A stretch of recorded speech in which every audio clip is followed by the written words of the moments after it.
So, hello everybody, and welcome to the last day and the last session of our wonderful Lammas Symposium. And hasn't it been a fantastic week of talking to tutors who are offering different courses with Goddess Temple teachings? So, just to remind you, I'm Lisa Fletcher and I manage all of the uh, Goddess Temple teachings courses. I have the joy of weaving them all together and presenting them to you with a whole team of us that work within Goddess Temple teachings to do that. So this afternoon I have with me Jenna Tellendrew, who is going to talk to us about her wonderful new course that is coming out on Goddess Temple teachings very soon. So first of all, I'm going to ask her to introduce herself to you all. So I am Jenna Tellendrew. I have a master's in Celtic Studies, undergraduate degrees in archaeology. I've been walking a pagan path since 1986, working within the Avalonian tradition for over 35 years. The founder of the Sisterhood of Avalon. I've written a lot of books about Avalon and about Celtic goddesses, and I'm really so honored and pleased to be here. Thank you, Lisa. Great. Well, it's wonderful to have you. And I'm really excited to introduce your course and to ask you to speak a little bit about your course that you're going to do with Goddess Temple Teachings. So it's the Ninefold Mysteries of the Moon, a 12-part workshop series in lunar mysticism, embodiment, and sacred practice. So tell me more about that. Thank you. Yes, I really feel like the moon has been a constant companion on my journey, I think on many people's journeys. I think she holds so much wisdom for us psychologically, metaphysically, spiritually, um, magically, just as a beacon, as a map for us to be in relationship with aspects of ourselves, with the world around us.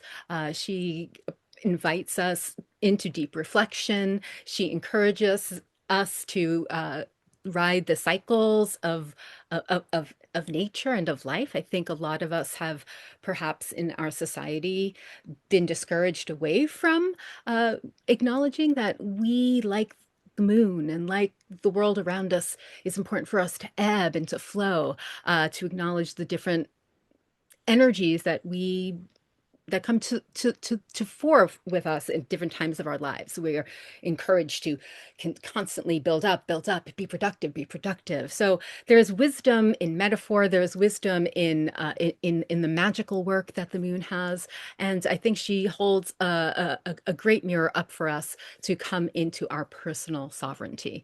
So I'm excited about delving into the magic of the moon, into her history, into how central she was to timekeeping, to sacred calendars, to understanding the ways in which we mirror women who bleed have this experience of our own inner cycles. But even if you don't, the way that we are in the world and the way that we show up every day is different. And there is some mirroring in there.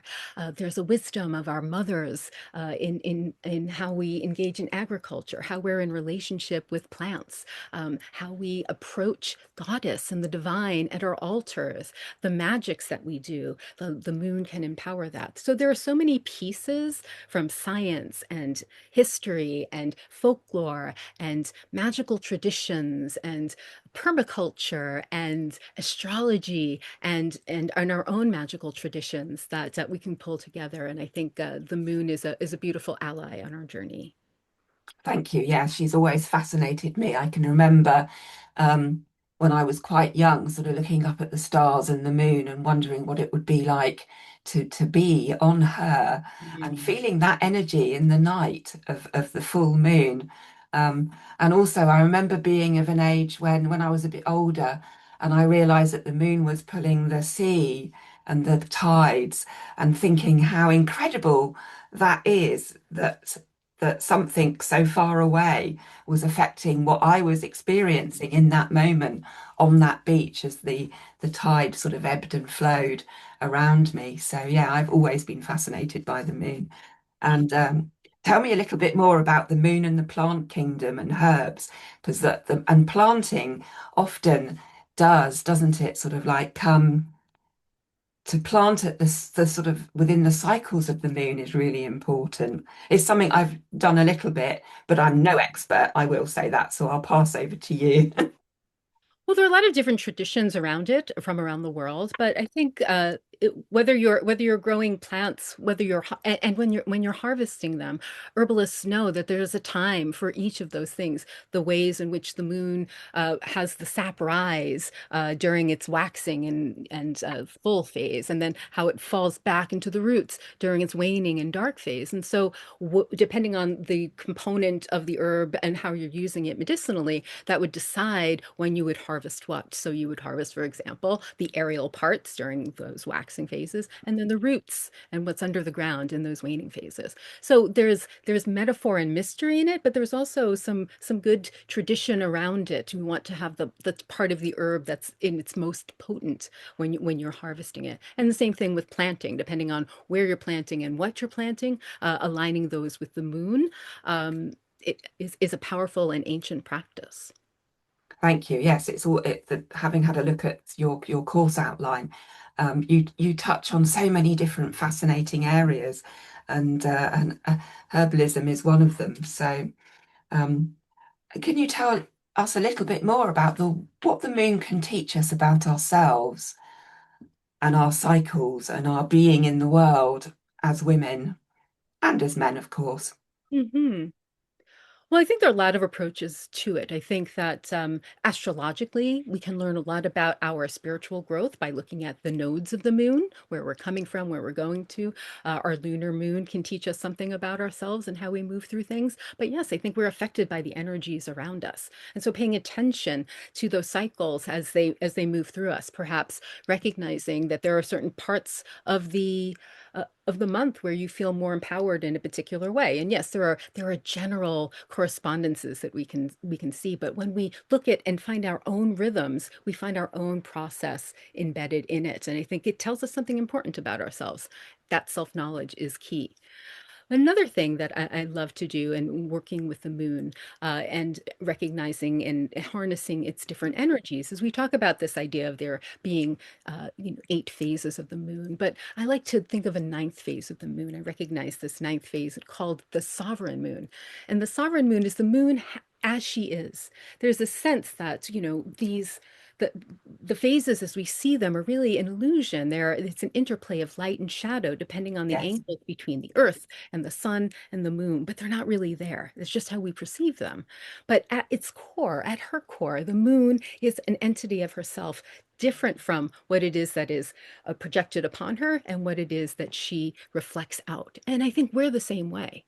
So to understand the aspects of ourselves, those eightfold aspects, and then looking in and finding that ninth, who am I outside of this context, outside of this matrix that I'm in, the expectations, the visions of people, my own sense of where I should be going and what I should be doing. So part of that ancient axiom of knowing ourselves, of coming into our sovereignty, invites us, what is being projected upon me? What is it I'm expected to reflect back?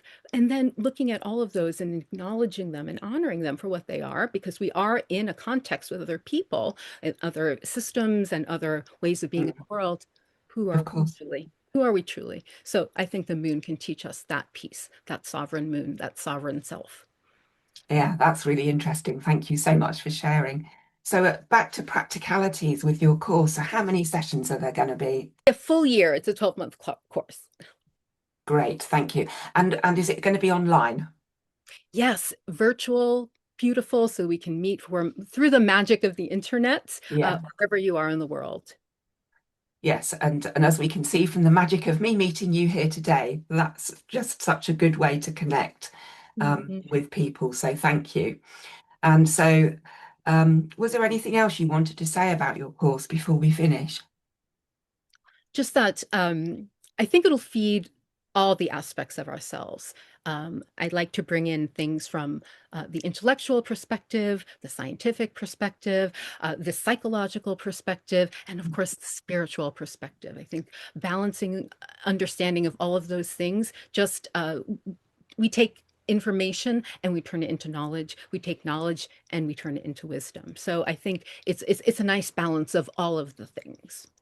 Yeah, it sounds really exciting, and I can't wait for it to be available for people to sign up to. So thank you so much for joining me, Jenna. It's been really wonderful to talk to you. And this concludes our wonderful symposium week. So until next time, everybody, bye.